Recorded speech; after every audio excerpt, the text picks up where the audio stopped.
Hello, and welcome to the FM podcast. I'm Jen Fritz, and I run Fritz Media, a music publicity and digital marketing firm located in Vancouver, Canada.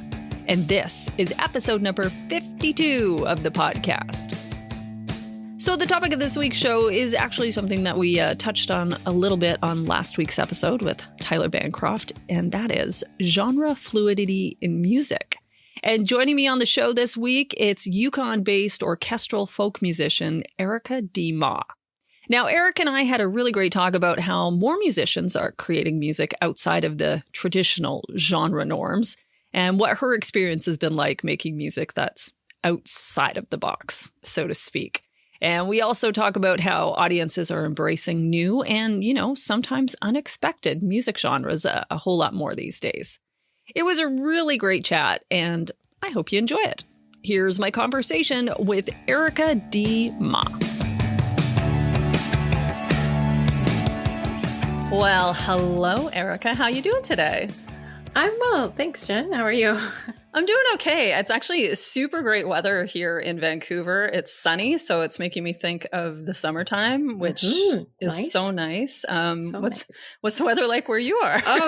Likewise. We had a snowstorm yesterday here in the Yukon, and then today it's like 10 degrees and sunny, and it's just like one big puddle out there. Oh, love it. So, it kind of good, kind of nice. It's nice to be in the sun. We can use our deck. It's exciting. Yeah, that's how I feel too. It's like 18 degrees right now. And I'm just like, oh my gosh, I just need the sun. It's been so cold and rainy here, Vancouver. Yeah. I know you have it much worse in the Yukon, so I will shut up. Oh, poor Jen on the West Coast. Yeah. Well, anyway, it's really good to see your face. We talk on email and we've talked on the phone a bunch, and also full disclosure for everyone, we're currently working together on a project, but we've actually never done a Zoom meeting. No. There's your face. So we've never met in person. We've never seen each other. So this is very exciting for me. I love it. To get things rolling here, I'll ask you the question that I like to ask all of the new guests that I interview on the podcast. And that is just, how did you get your start in music? Oh gosh. I grew up playing classical music. I played piano for lots of years from probably age 5. But my start in music as an adult and as a career came, when much later. And when I was traveling, I was living in Guatemala for doing an internship, and then I got this weekend gig playing guitar and singing songs in exchange for like a bed in the hostel and a good meal. Oh, cool! That's my earliest memory of being like, an exchange of performance for something. Yeah, that's nice. And that kind of gave me a taste of being on stage and connecting to audiences and just loving it. So, well, that's pretty cool. I love that. I love that it happened in Guatemala of all places. Yeah. That's pretty cool. All right. So the topic for this week's show is genre fluidity in music. And I wanted to talk to you about this because you're an artist that's creating music kind of outside of the genre, the traditional genre norms. Yeah. So, like finger quotes I will use when I say that. How would you describe the music that you create? That's a tough one, I know. But I think, at the root of the music I create, I am a singer-songwriter. So, the song craft is kind of the art form, and then the instrumentation is where it gets out, sort of steps outside of normal descriptions. I've landed on this term orchestral folk, which I love. I really like that, actually. Yeah, because it draws on a lot of, especially in the studio. My husband is a classical cellist, so I've got cello and violin, like these beautiful strings. Awesome flute player in town here who has recorded and performed with me as well. So it kind of feels like this little chamber ensemble that I get to perform with the primary primary instrument being guzheng, which is a traditional Chinese instrument. And yeah, I write music for that instrument that, it's still in the folk realm. Yeah. And I wouldn't describe it as, like there's this whole other world called global music that in the world music, world right? music. And it really isn't that. I'm not, a lot of that music is, these are virtuosos in traditional instrumentation, presenting a very traditional music and sound. And, it's its own kind of thing. And I within that there are lots of genre bending artists. But I feel like that primarily I'm a folk singer. Yeah, and you're just incorporating the instrument into the folk music that you make. Yeah, right? Absolutely. Yeah. Yeah, I find that really interesting. I mean, it's not only that, we're kind of talking about just playing with genre and that sort of thing, but you're also kind of carving out space by seeking out a place for the instrument, which I don't want to screw up how you say it. How do you say it? Guzheng? I've learned to pronounce it guzheng.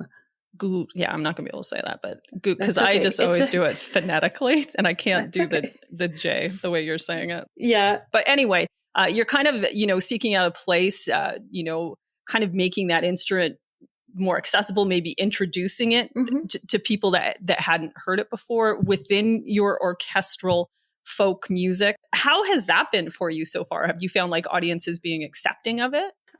Definitely. I think, I play to depends on the audience or what reaction you get, but I think most people are really just like floored by the versatility and the beauty of the instrument itself. I got a lot of people who have never heard one played or have never heard it played outside of a traditional context, and they find it very, very touching. I think there's just sort of a certain emotional quality in the music, and I think that I like to think that the audience is moving past saying, "Oh, that's neat," like I haven't seen that before. Yeah, right? Yeah. There's more to it than that. There's more to it than that, and that they do really feel like they're with me on this journey. Like through each song, there's just a real warmth in most audiences that to me feels like a very special experience, and inviting people in to a story, to a song, and kind of opening their it's not a hard thing to listen to. No, it definitely isn't. It's not too challenging. It's not a hard sell. No.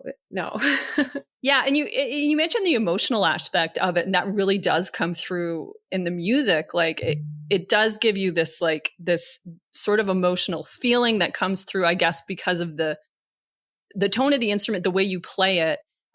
It's almost like, it's funny, you mentioned your husband is a cellist. It's the same, it's kind of the same feeling that a lot of people feel about when they hear the cello. Yeah, and together we perform a lot together, and people will often say, oh, the cello, like it's just like their favorite. Everybody's like, oh my God. Thing. And some people have said, oh, it's because it sounds the most like the human voice, or it sounds like this. And there's some sort of like primal reason that people feel very moved by this, that sort of lower tone of string. And then together, the cello, guzheng together, I know lots of people feel like it's a very like romantic performance, seeing us perform together. Which always, I was like, oh no, we're all business, like when we're playing together, just like, did you get that note right? But it just means you're both very emotive players, right? Because like they're getting an emotion out of it. They're getting a feeling out of it. That's a great thing. Definitely. That's a hard thing to express. All right. Well, let's move back to the genre fluidity thing a little bit here. It's becoming more acceptable to not be defined by one single genre. You're definitely not someone I would describe as a single genre artist for sure. What do you think about, like, do you think people are becoming or would become more open to the concept of artists being fluid with genre. Yeah. Like some people can't wrap their heads around it. Some people can. Yeah, it is interesting. I mean, you know, I'm probably not like a great person to talk to about sort of like what people think, because I'm, you know, I live in the Yukon. I live a pretty. You don't speak for everyone, Erica. Small representation. But I think that whenever an artist puts something out there that has a lot of personal connection, a lot of, you know, maybe it feels like a risk because it doesn't sound like the last album that they made. Mm-hmm. That's where that's when people start like kind of like complaining a bit. But I think that to not step outside of traditional genres and just kind of stay in your lane for your whole career, you know, you're never taking risks, you're never challenging the audience. And I think that our audiences are quite intelligent, and we don't need to underestimate them by just like cranking out the hits or whatever. Yeah. And there is maybe, you know, I certainly get a sense that like culturally in the times we live in, that people are craving something that feels like less prepackaged, less like they, you know, it's almost like the lost art of discovering something for yourself and knowing that you love it because of a connection that you made with this artist's work is more important than being like first in line to get the ticket to the best-selling whatever. You know, there is that appetite out there for seeing something new, something fresh, something maybe challenging, something interesting or unexpected. Yeah. That's exciting. It's interesting that you say that, because I find that right now we're kind of in a place with all, I would say, art. I mean, like even like movies and television series where, you know, we're getting less challenging stuff because they are underestimating the audience. But we as people are intelligent enough and we crave something that's a little, you know, more interesting, and we don't need to be spoon-fed stuff. So maybe that is the same thing within music. And, you know, your audience is being open to it, you know, it is one thing, but what about like the gatekeepers within the industry?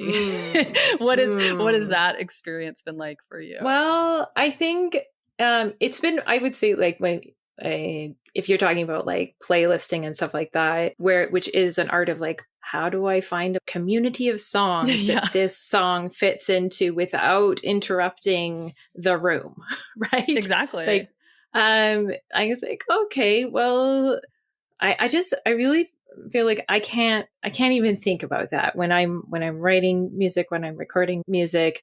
I don't think I have it in me to even like start considering that as what I'm going to make. That's not why you're making your art. Because it's not why I'm making my art. It's not how I make my art. I kind of feel like the art comes to me and I'm just like this vehicle, and it comes out, and it's a wonderful thing. And so playlisting, that kind of thing. Like, or even like other people in the industry, like, you know, have you talked to labels or anything like that? Or? Yeah, I've talked to labels. It's a puzzle, because they're like, here's this really like, oh, I love this. This is really beautiful sounding, but you're playing a really weird instrument, and none of the musicians on my roster are playing weird instruments. You know, like that has happened, and I've had that conversation. And I think that, you know, everyone, and including the gatekeepers, kind of just like wish that the industry was more flexible, that there was more ability to kind of have some outliers on your team. Yeah.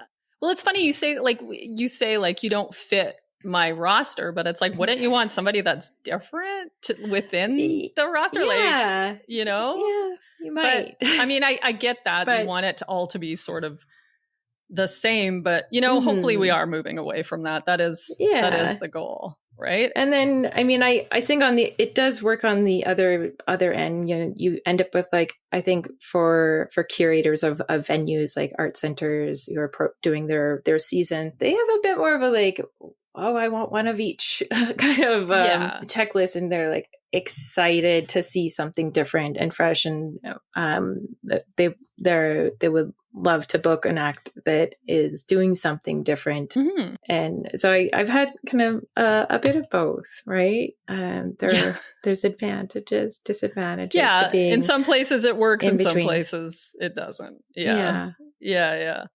So, the last few years, I mean, I interviewed Tyler Bancroft on the last episode. He's the lead singer of Said the Whale. And we were talking a lot about genre fluidity and, how in the last few years, we've seen a really high influx of artists that are kind of blending influences and sounds and not sticking to one particular genre. And I'm just wondering, do you, this seems like something that could just be a musical trend that will pass?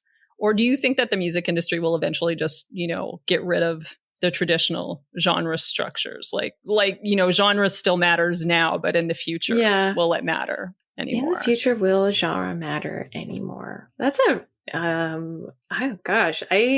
think genre will always matter. Because it's part of our culture, and there's, music is this kind of like oral tradition that gets passed down, and people will always need to hang on to some genre structure. That's what I think. I think there will always be people kind of pushing at the edges of that. You might kind of wonder oh, well, maybe if there's a trend now where people are doing a bit more experimentation with genre and things like that, is it because all of the musicians were locked away for 4 years with no gigs and we're just making stuff? Things got crazy. Things got weird. They forgot what it takes to fill seats and sell tickets. No, I don't know. That's a very cynical take on it. I'm just rambling about different possibilities. I think I hope that there's sort of a progression in music culture, that something is changing, because I think, I mean, a lot has changed very quickly. I think there's a lot of unhappiness in the industry, frustration. Touring is brutally expensive. Streaming has changed everything. There's nobody's making money. No, and we're only some people. Big problem. It's a big problem. Is it an industry if there isn't money being given? If we had no grant system within this country, the whole industry would not exist. I absolutely, and as an artist, I survive because of grants. I'm very grateful for the grants, but it's okay, well, and I'm glad our government are holding this up. I'm also very grateful for the grants too. Because people do need music, and they do need, I think they need, it's an overused word, but they need authentic music and they need authentic art, because that's where stories are told, and that's how we as a culture sort of understand each other and sort of move through a lot. We move through pain, move through loss, move through, celebrations. We need that music. I don't think that we can just rely on back catalogs of very famous artists to sustain the rest of humanity. Well, it's true. It's also it's storytelling. It's, it proves we exist as humans. We need to have a record of it, right? So and it would be sad if it didn't exist anymore. And I see a lot of artists who are working incredibly hard to, it seems to me like everyone's becoming a poly artist. They're not just releasing an album. They're making one person shows with storytelling. They're doing multimedia. There's visual elements.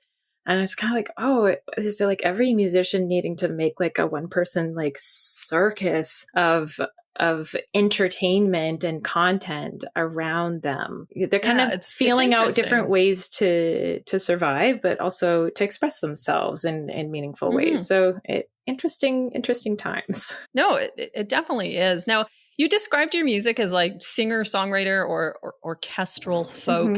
Do you think that let's say, as you continue creating music, that you will stay within those genres, or do you see yourself maybe seeking out others? I see myself seeking out others. I love the project that I've been working on in the last sort of 3-4 years. Songwriting on the guzheng it's been like tremendously satisfying. But yeah, I have a lot of other sort of creative music ideas that are always just kind of simmering on the back burner. And I love creating. I love making things. And I think I don't know what I will do next. Well, that's exciting though. But yeah, sometimes I get really excited about very different ideas. Different ideas. Yeah. Well, that is the creative journey. So that's great. Okay, wrapping things up just a little bit here. Let's talk about your new EP. It's called Paper Wealth. It's set for release on May 8th. You just released the first single from it called The Garden. What can you tell us about this brand new song? The Garden it's a song that I wrote for the Dr. Sun Yat-sen Classical Chinese Gardens in Vancouver. I lived in Vancouver for about 15 years, and I think it's kind of where I grew up as an adult, very formative years. And I got married at the garden shortly before moving to Whitehorse, Yukon. And then I went back with my brother one summer. Is kind of middle of the pandemic. A new Chinese Canadian museum had opened up in a small location. They're at a big location now. That's awesome. Everyone go visit.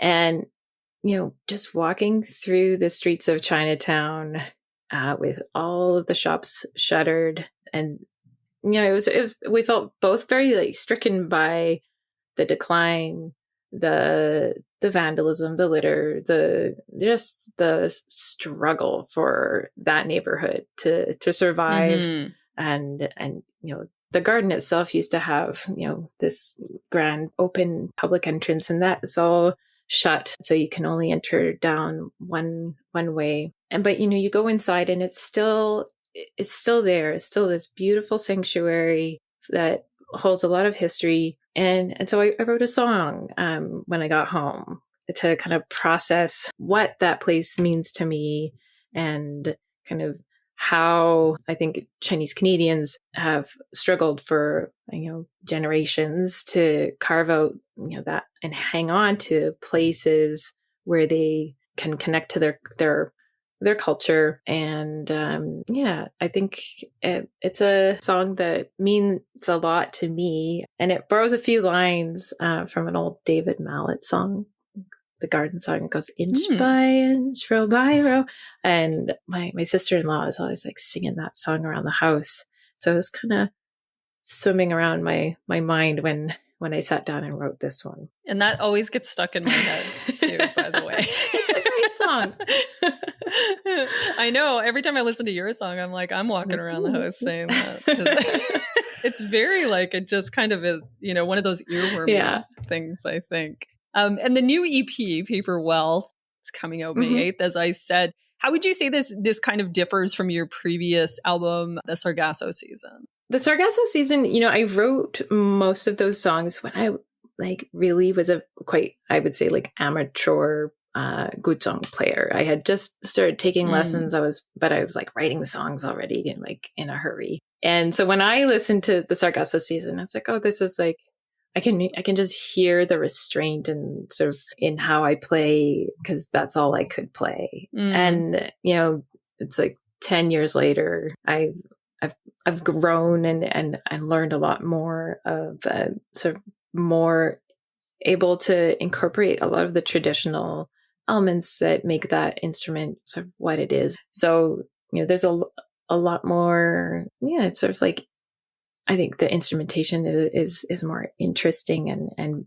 incorporates a lot more of those traditional elements. And thematically, Paper Wealth sort of follows the same thread as the Sargasso Season, which the songs are rooted in Chinese Canadian history and I did a project a few years ago with the support of the Canada Council for the Arts to do interviews with Chinese Canadians across the country, asking them the question of like, what spaces in this land do they find cultural connection? And so it kind of picked up some of the themes out of those conversations, and those informed interesting. I like that.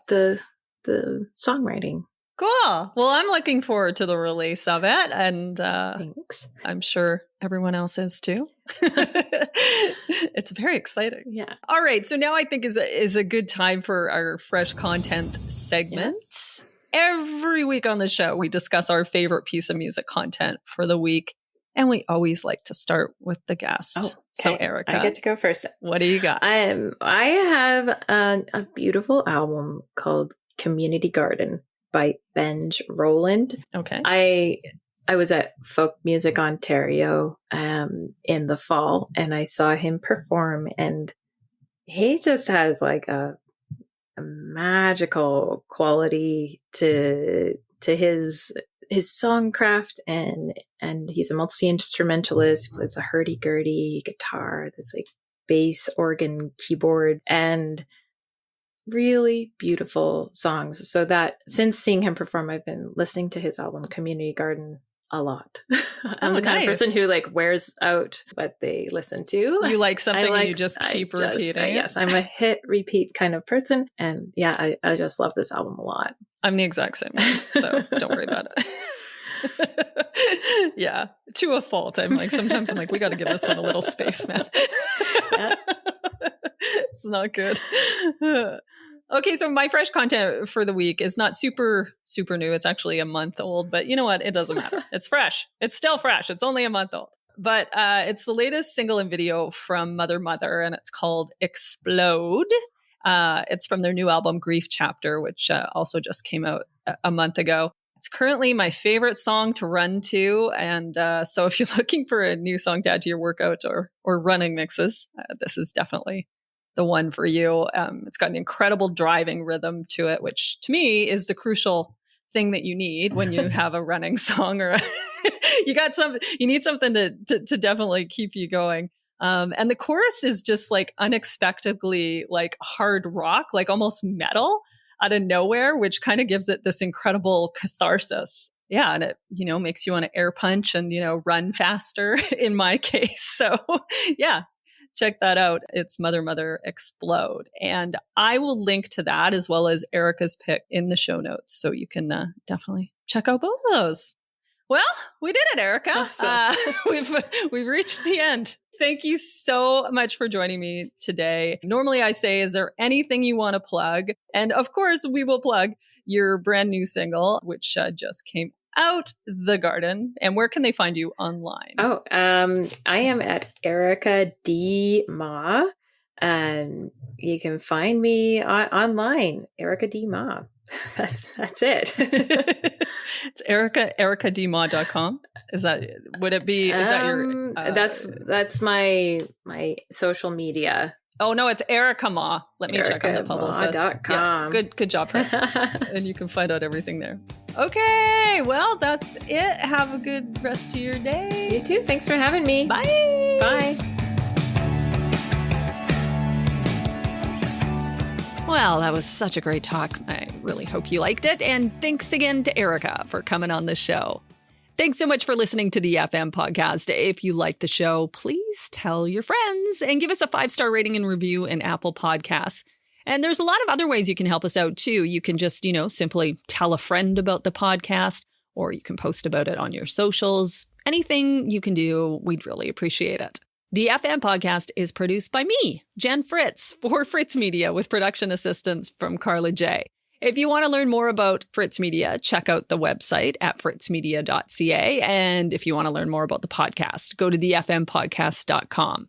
A big thank you to Said the Whale for providing the theme music for the show. To find out more about them, go to saidthewhale.com. Okay, so we're going to go out with our song of the week this week, which, of course, is going to be the song that we talked about in the episode. It's a brand new single from Erica Dee Mah.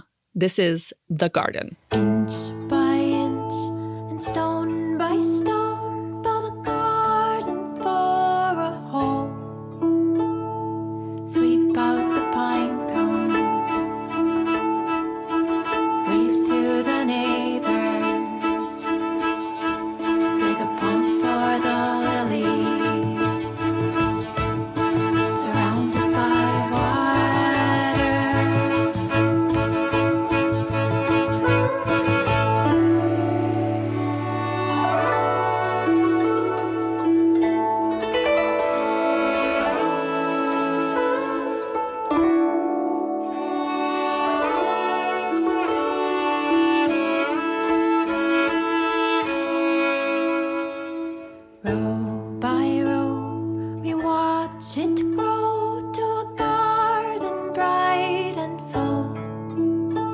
scrap plans for the freeway.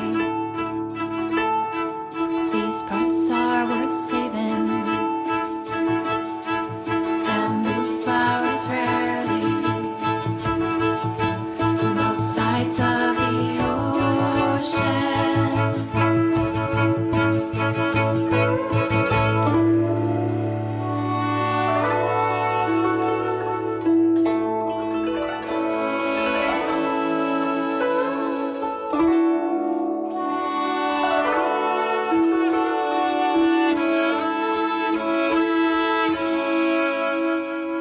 Street by street, we feel the defeat. Put bars on the shop windows. We've still got the garden. We've still got the garden. The dawn is watching over our saltwater city.